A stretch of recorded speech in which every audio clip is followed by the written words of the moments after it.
was he relevant to our union, our members and our fight? Because the struggle that he led and what happened in Venezuela and the fight that went on there is exactly the same fight that our unions and our members and our activists fight day in, day out in the workplace and broader society. It's the fight for equality, for solidarity and for human dignity, and it's the fight against injustice and exploitation, and that is a massive example and inspiration for all of us. Clearly the legacy of the revolution in Venezuela, led by Chavez, is a great example to everyone. Because it's been so successful, it's under attack. So that's why it's important that people stand up and declare their support. His legacy is for people like me, is for hope. He did something during his life which was absolutely fantastic. And his creativity and his leadership has given a whole new area of possibility for creating a better things in this world.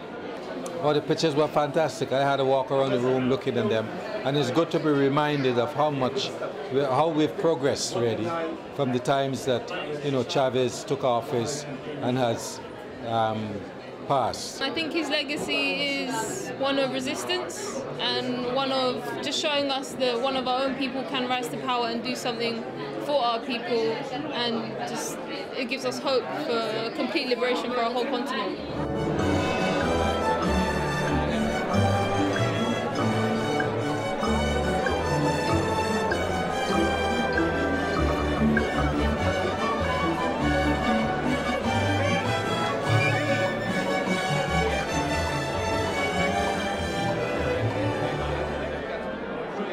Whole stadium full of young people there to hear their president speak. And the moment he came on stage, I have been to many pop concerts here and I've never seen anything like it. He could not start speaking. People were jumping up and down in their seats and cheering so loud that he had to say, "Comrades, please, please." He was trying to speak and they wouldn't let him speak. And so they were doing that thing where they jump up and down. And he started jumping up and down with them, and he took the roof off the place, and I just was sat there going, I wish I had a president like this. And it shows that even though the media may portray Chavez a certain way, that not everybody, it doesn't reach to everyone. The truth is out there, and we can come together in these events and show our solidarity to Venezuela. First of all, they remember Hugo Chavez, and second of all, they stand with the people of Venezuela and their democratically elected government against the opposition who are trying to provoke a situation in there where they can perform a coup.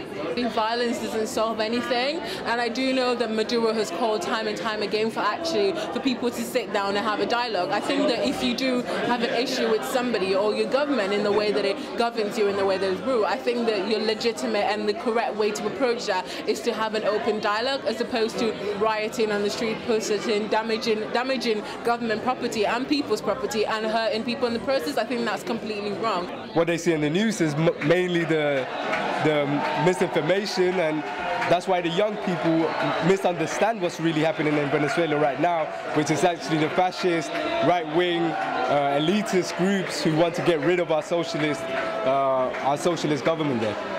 The hardcore of the opposition and their friends in Washington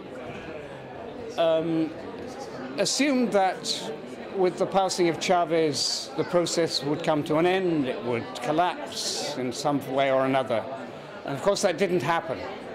And as they've realized, as they've seen, the way in which the people have united behind the Bolivarian process and behind President Maduro, they're desperate.